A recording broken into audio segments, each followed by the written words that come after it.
Shalom, selamat pagi Bapak Ibu Saudara sekalian. Selamat kita bertemu kembali dalam acara Renungan SOS. Puji Tuhan.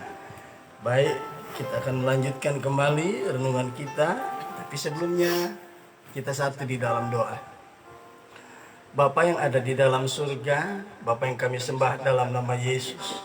Terima kasih Tuhan, pagi yang indah ini kembali kami boleh Engkau bangunkan dari ketiduran kami, di mana sepanjang malam Engkau sudah jaga pelihara lindungi kami, bagikan menjaga biji matamu. Terlebih khusus pagi yang indah ini Tuhan, kami boleh Engkau bangunkan, kami boleh menghirup udara yang segar, menikmati hari yang baru. Untuk itu kami mengucap syukur Tuhan. Mengawali seluruh aktivitas kami di sepanjang hari ini, kami akan mendengarkan renungan firman-Mu. Terima kasih Bapa. Roh Kudus tolong kami sebagai pembicara.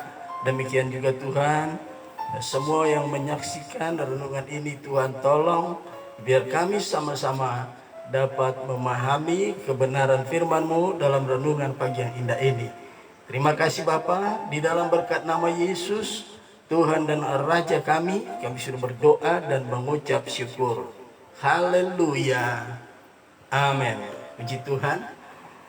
Bapak Ibu sekalian, kita akan kembali kepada renungan kita yang masih tertunda ya. 2 hari ini kita tertunda karena momen spesial, yaitu momen Natal. Nah, kita akan meneruskan kembali renungan yang masih tertunda. Sekarang kita akan membaca kembali dari ayat yang pertama ya. Saya akan bacakan Mazmur 1 ayat yang pertama sampai ayat yang ketiga. Berbahagialah orang yang tidak berjalan menurut nasihat orang fasik ya, yang tidak berdiri di jalan orang berdosa, dan yang tidak duduk dalam kumpulan pencemooh. Ayat yang kedua, tetapi yang kesukaannya ialah Taurat Tuhan, dan yang merenungkan Taurat itu siang dan malam. Ayat yang ketiga, ia seperti pohon yang ditanam di tepi aliran air, yang menghasilkan buahnya pada musimnya, dan yang tidak layu daunnya, apa saja yang diperbuatnya berhasil. Puji Tuhan. Pagi yang indah ini kita akan meneruskan dampak yang ditimbulkan sebagai akibat orang percaya taat melakukan kelima hal di atas. Maka kita akan lihat dampak-dampaknya. Dampak yang pertama yaitu ia diumpamakan sebagai seperti suatu pohon atau sebuah pohon. Yang kedua, yang ditanam di tepi aliran air ya, seumpama pohon seperti pohon yang ditanam di tepi air. Kemudian yang menghasilkan buahnya pada musimnya.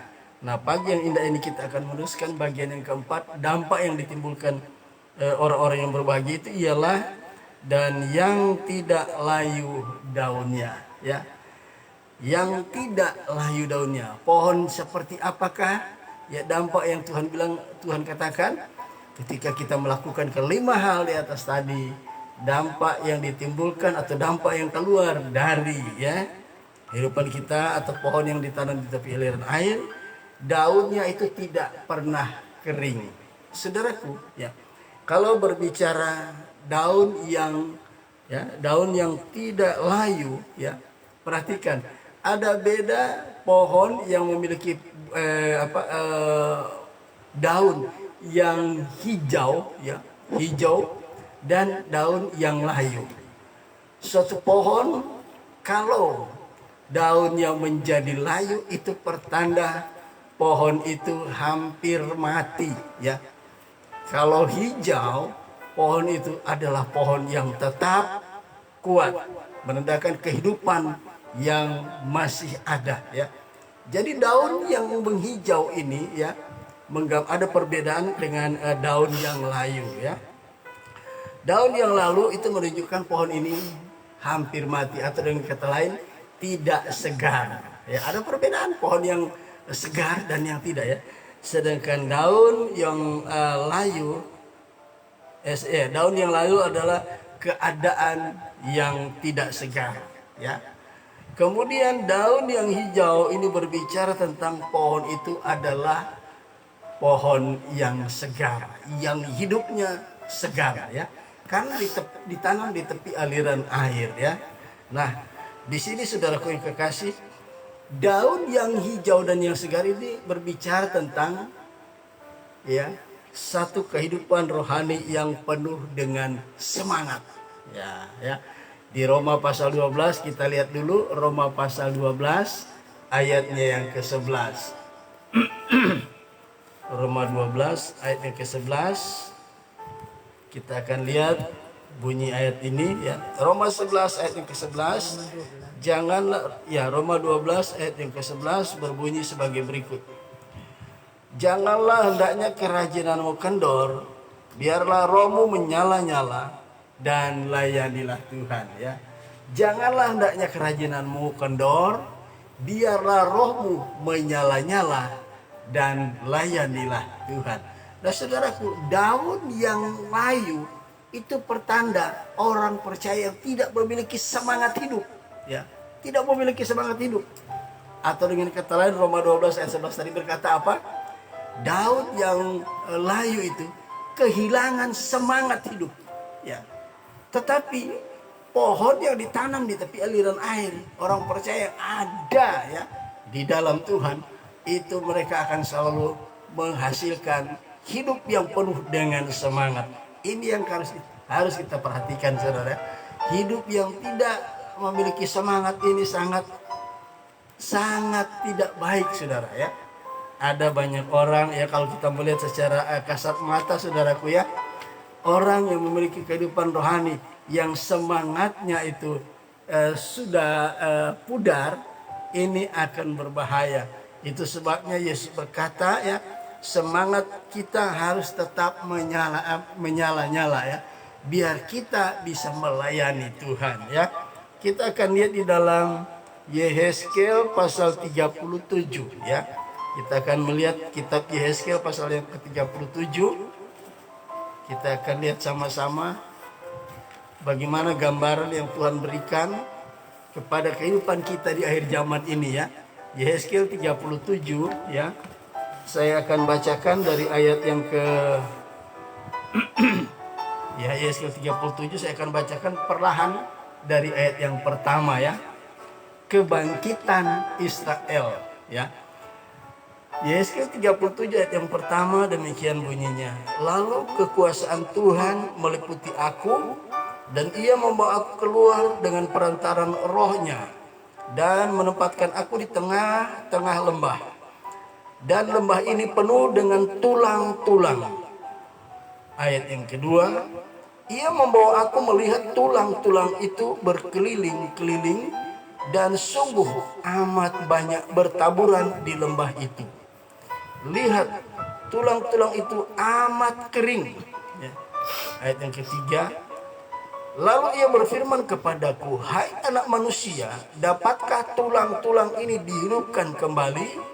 Aku menjawab, ya Tuhan Allah, Engkau yang mengetahui. Ya, ayat 4, lalu firman-Nya kepadaku, bernubuatlah ya, bernubuatlah mengenai tulang-tulang ini, dan katakanlah kepadanya, hai tulang-tulang yang kering, dengarkanlah firman Tuhan. Ayat yang kelima, beginilah firman Tuhan Allah kepada tulang-tulang ini, aku memberi nafas hidup di dalammu, supaya kamu hidup kembali ya. Ayat 6, aku akan memberi urat-urat padamu dan menumbuhkan daging padamu. Aku akan menutupi kamu dengan kulit dan memberikan kamu nafas hidup, supaya kamu hidup kembali, dan kamu akan mengetahui bahwa akulah Tuhan.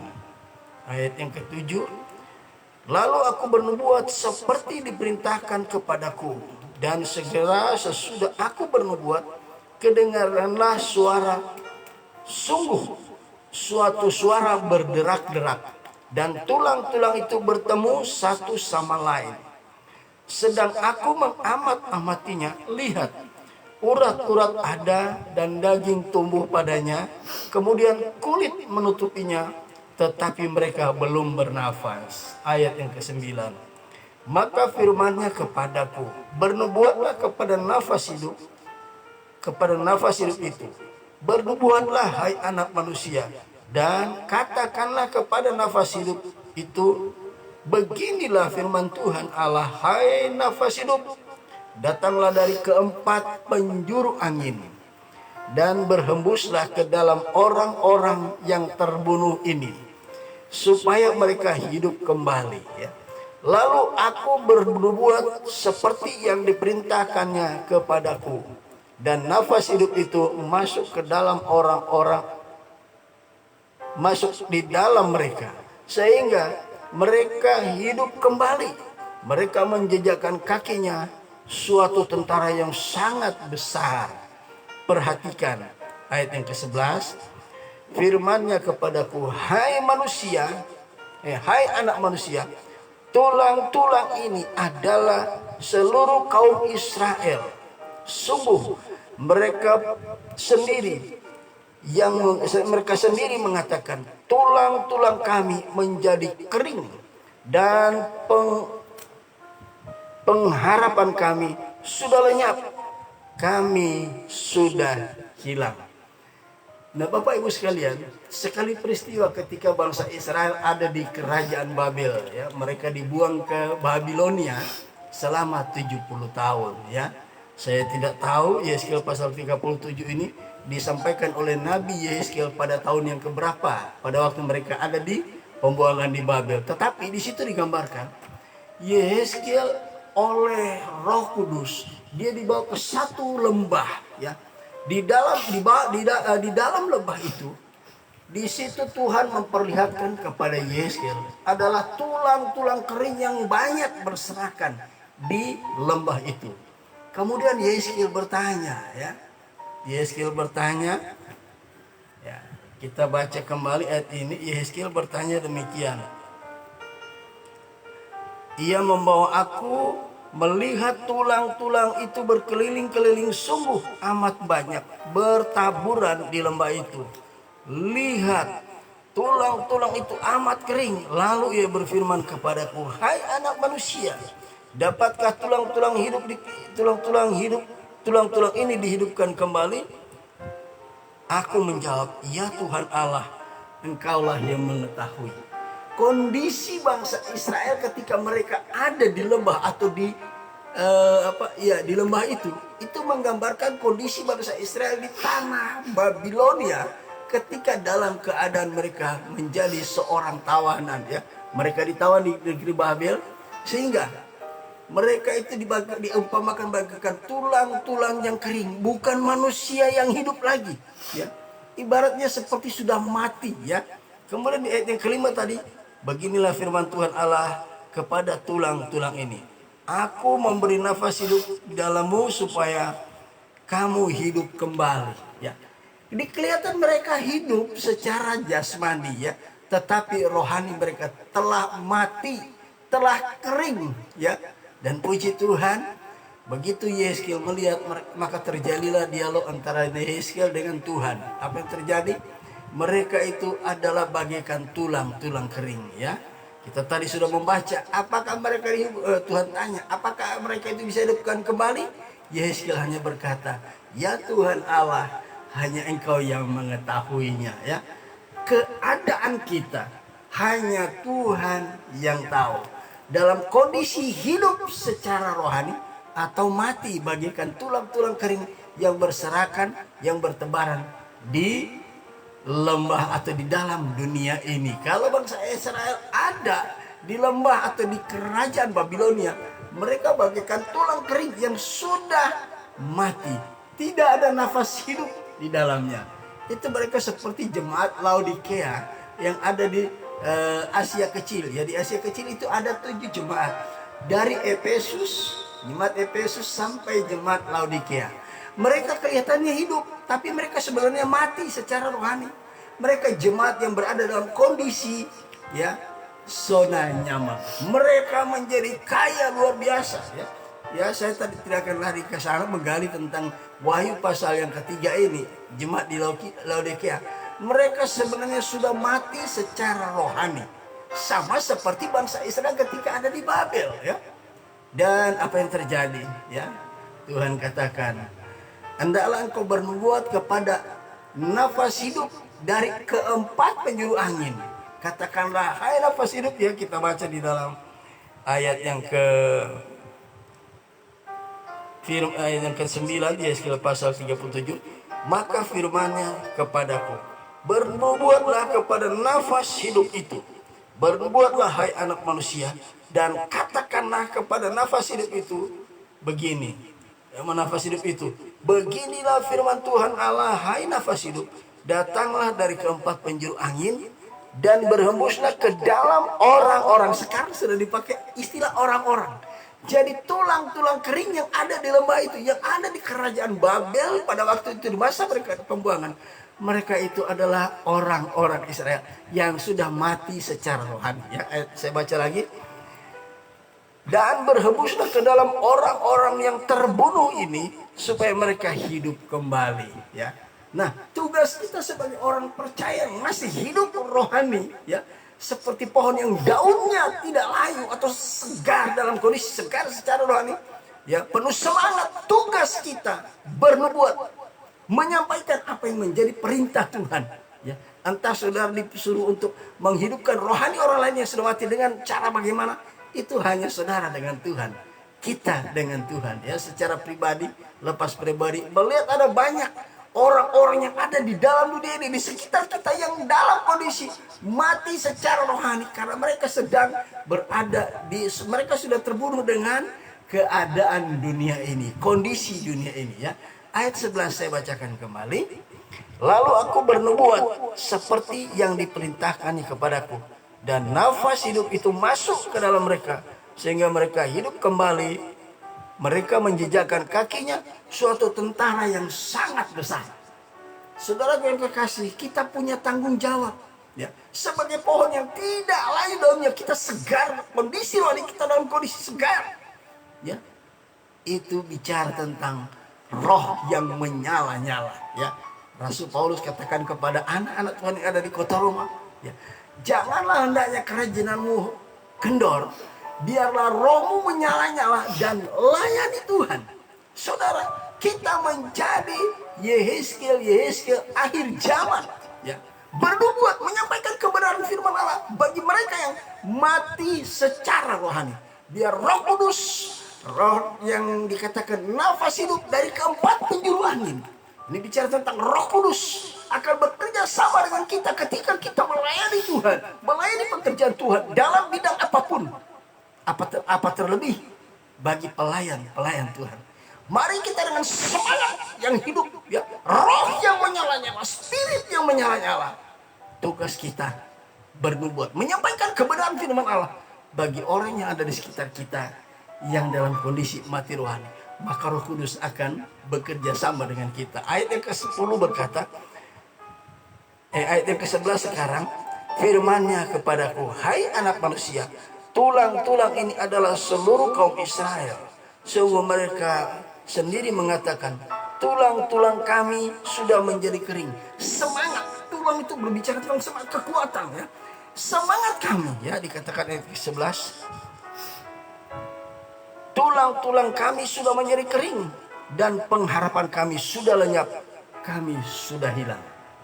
Pengharapan mereka pun sudah tidak ada lagi. Dan mereka merasa sebagaikan anak domba yang terhilang. Ya, ada domba yang terhilang dalam perumpamaan Yesus. Itu dicari. Ya, 99 yang ada di kandang dibiarkan. Demi satu domba, Yesus sang gembala itu mencari domba itu. Dengan siapa? Dengan kita, saudara. Izinkan hidup kita dipakai oleh Tuhan melalui Roh Kudus, memenangkan, menghidupkan kembali orang-orang yang sudah lama tidak ke gereja, yang sudah lama tidak datang beribadah, bersekutu dengan Tuhan. Ya, baik di ibadah raya, baik di ibadah raya, baik di ibadah-ibadah persekutuan kaum bapak, kaum ibu dan sebagainya. Mari dengan penuh tanggung jawab oleh pertolongan Roh Kudus, kita menghidupkan kembali rohani mereka. Sampaikan kebenaran firman Allah tanpa melihat apapun latar belakangnya yang menyebabkan mereka sedang dalam kondisi mati rohani. Biasanya orang mulai undur dari ibadah, ada sebab-sebabnya, saudara. Kita jangan tanya, kenapa sudah nggak ibadah selama ini? Nggak. Minta hikmat dari Tuhan, bagaimana caranya? Biasanya Orang yang sudah lama tidak datang ke tempat ibadah, langsung kita tanya, bro, kenapa sudah lama nggak ibadah? Itu sangat-sangat menanggung risiko tinggi. Mending kita bicara, bro, puji Tuhan, kondisi sehat, puji Tuhan, usaha lancar, pekerjaan baik, ya. Nah itu akan mereka sambut dengan begitu senang, saudara.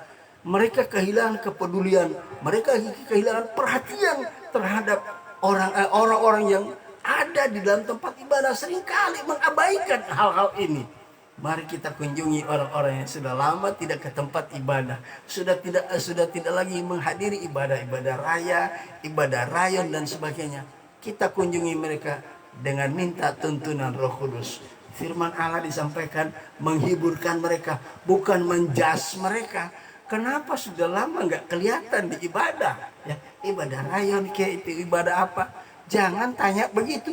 Mereka dalam kondisi memang pengharapan mereka sudah hilang, semangat hidup mereka sudah pudar. Tujuan kita menghidupkan oleh pertolongan Roh Kudus, ya. Nah kita lihat ayat referensi selanjutnya. Kita buka di dalam kitab Kita buka di dalam kitab Amsal pasal 17 ayat yang ke-22, ya. Nah, di sana kita lihat kondisi orang-orang yang bagaikan pohon yang daunnya layu, itu semangat sudah tidak ada lagi, ya. Pengharapan mereka tidak memiliki lagi, rohani mereka mati. Tapi ini adalah tugas kita. Perhatikan, ya. Di dalam kitab Amsal pasal 17 ayat yang ke-22 berbunyi sebagai berikut. Ya, Amsal 17 ayat yang ke-22. Demikian bunyi firman Tuhan. Saya akan bacakan, ya.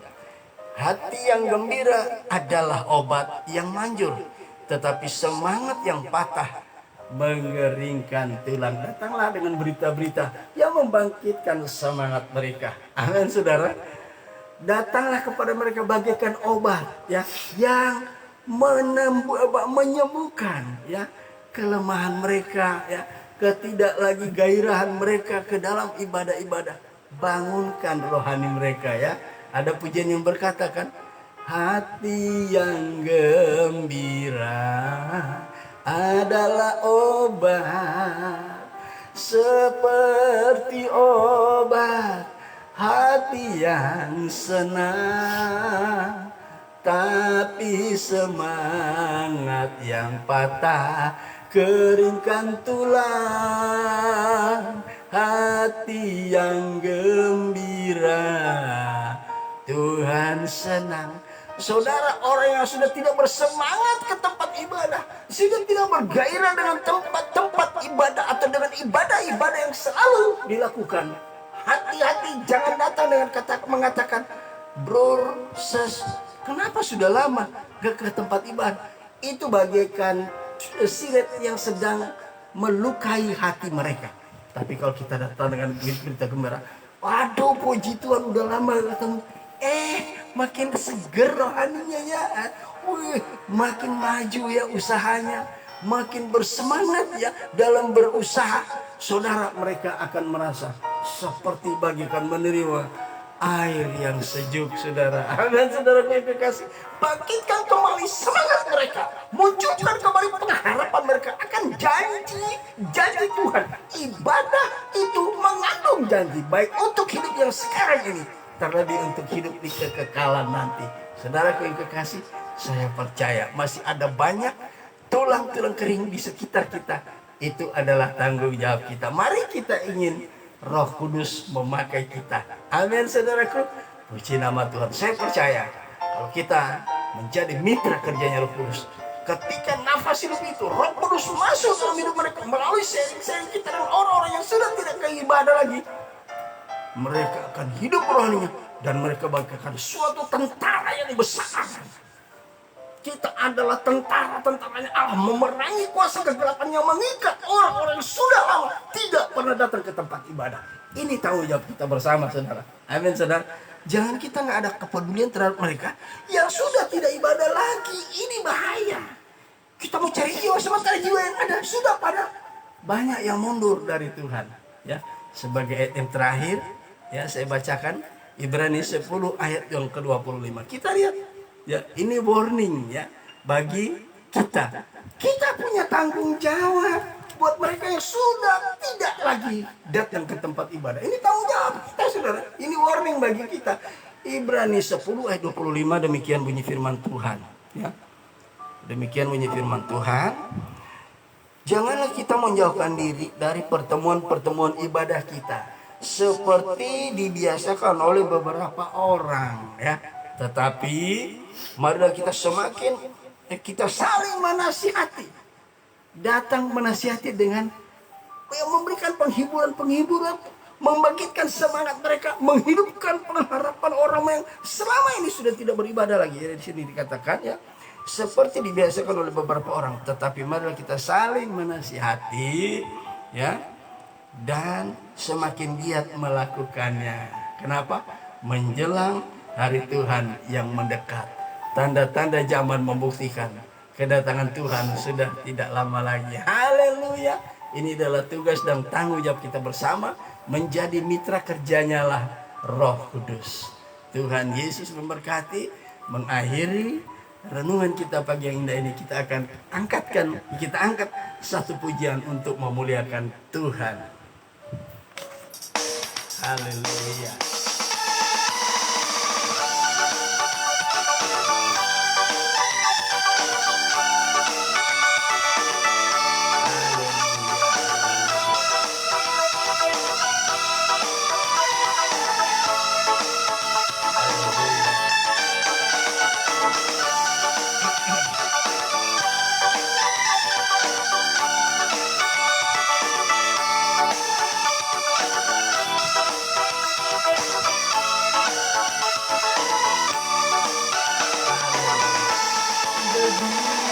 Besar kasih Allah pada kita,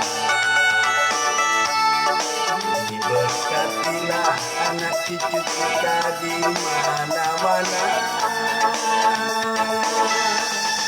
Tuhan mengubah miskin dan menjadikan kaya, Dia merendahkan dan meninggikan juga.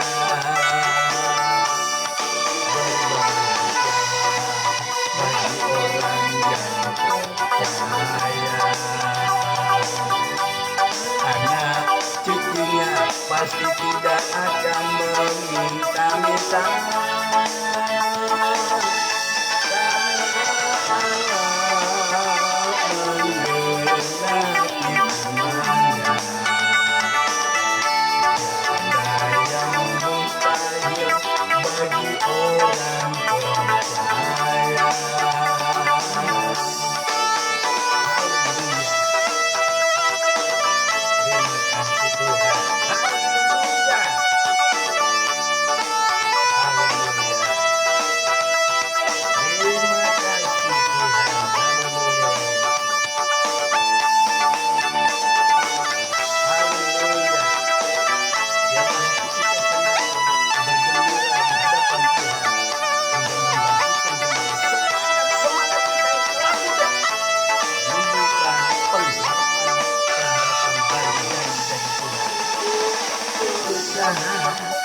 Kasih Allah pada kita, diberkatilah anak cucu kita di mana-mana. Tuhan mengubah miskin dan menjadikan kaya, Dia merendahkan dan meninggikan juga.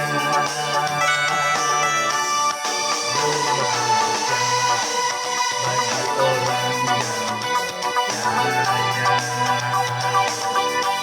anak cucunya pasti tidak akan meminta-minta, karena Allah menggenapi firman-Nya. Tiada yang mustahil bagi orang percaya.